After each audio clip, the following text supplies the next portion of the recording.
I think the gayest place on the face of the earth is the black church. And it's one of the most repressive.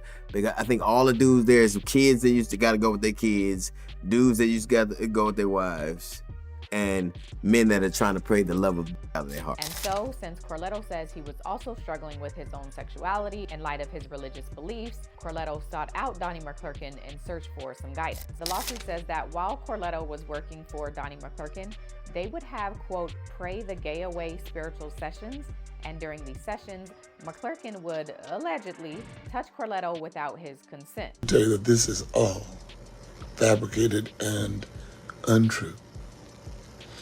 And I'm praying for the gentleman. I'm praying for the gentleman.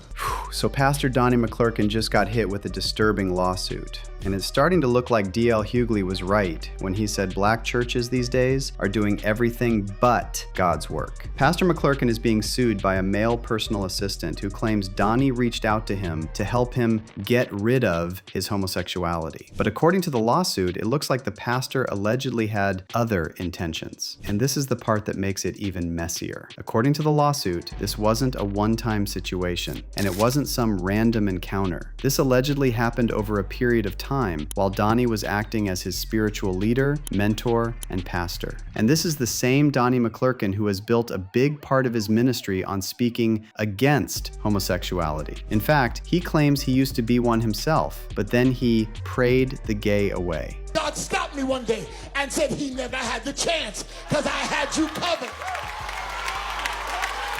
I feel like running around this place. He never had the chance because I had you covered. So yeah, now DL Hughley is saying, I told y'all, because this isn't the first time we've heard stories like this coming out of the black church. We keep seeing pastors accused of living double lives while still collecting offerings from their followers. So let's break down this lawsuit, what's being alleged, and what DL Hughley actually said about modern black churches. Wearing tight shoes so you feel good when you take them off. Why do I want to hear something I don't want to hear? Why do I want to see something I don't want to see? Why do I want to taste something I don't want to taste?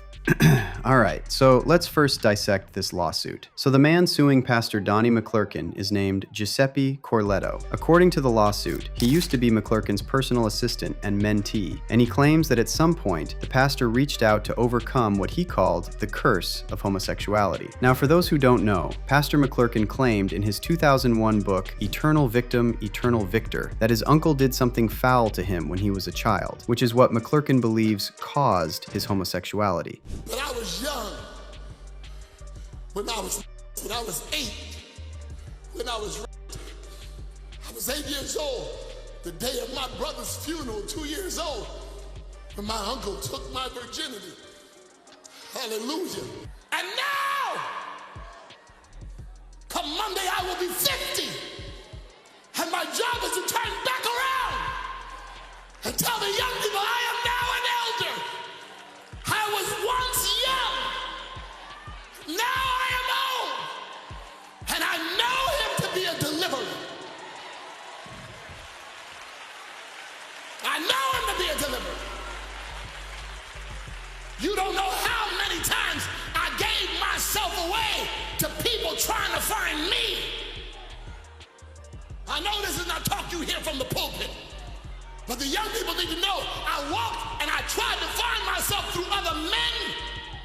But then McClurkin turned to God, and he says God supposedly cured him and made him straight when he was 40 years old. Trust me, I didn't start living until I turned 40. I didn't start living until I turned 40.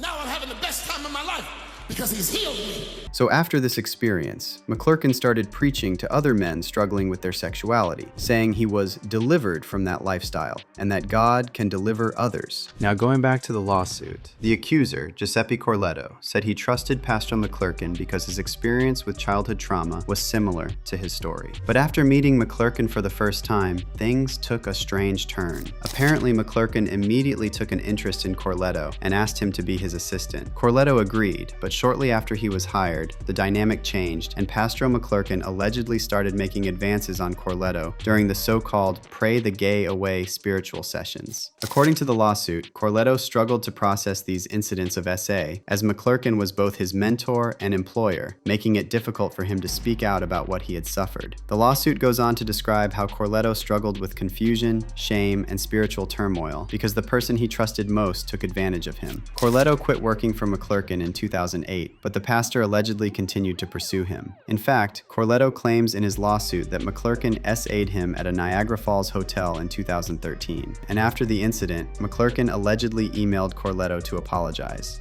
The alleged email said, "I am the actual epitome of a desperate, dirty old man, pawning and groping a young man who is just looking for a friendship and a close platonic relationship with someone he wants to look to for help, guidance, and spirituality." I feel so foul, so stupid. But then things took an even darker turn. Corletto alleges that he tried to take his own life after the 2013 incident and eventually left the church entirely. However, he claims it wasn't until 2025 that he discovered McClurkin's 2013 email. "I didn't make this up. I wasn't crazy," Corletto said. "I felt vindicated in some ways." He's literally admitting to his guilt. Corletto was now seeking financial and emotional compensation for what McClurkin allegedly did to him. Now, as for Pastor McClurkin's response, he of course denies everything. His lawyers are calling the allegations categorically false and claiming that Corletto's lawsuit grossly mischaracterizes their interactions, which occurred over a decade, and some accusations over 2 decades ago. Pastor McClurkin even posted a video denying the allegations and insinuated that the lawsuit is a money grab. I don't understand the machinations of the young man's mind. He's not young, really. He's 40-some-odd years old. But I haven't seen this fellow in now it's 11 years, since 2015. And I haven't spoken to him since that long either. But people do things for different reasons. Most of them are monetarily motivated. And it's a shame. It's a shame because to consider yourself or to proclaim yourself to be a victim of something that didn't happen discredits the people that it has happened to, and it's a shame. But the one thing that I do know is that truth will always prevail. Now look, this is a civil lawsuit, not a criminal case, so nothing's proven in court yet. But these allegations are serious, and I gotta say, it's kind of wild that Pastor McClurkin decided to post this video, because the first thing your lawyers tell you is, stay quiet, stay off the internet, don't say a word. Also, if you really parse his statement, he said a lot, but he didn't explicitly deny having relations with that man. Now, some people are out here speculating that Pastor McClurkin and his accuser, Giuseppe Corletto, might have been dating on the low since they're both gay men. And yeah, Pastor McClurkin says he's been delivered from that lifestyle. But let's be real, y'all. Either way, it's kind of sus that he didn't straight up deny being involved with this man in any intimate way. And that brings us to DL Hughley and what he said on Vlad TV. So according to DL, we keep seeing these pastors who preach against something in such an aggressive way, and then they get accused of doing the very same thing they preach against. But DL didn't stop there. He said that the modern black church is the gayest place on earth because it's full of men who think they can pray their sexuality away.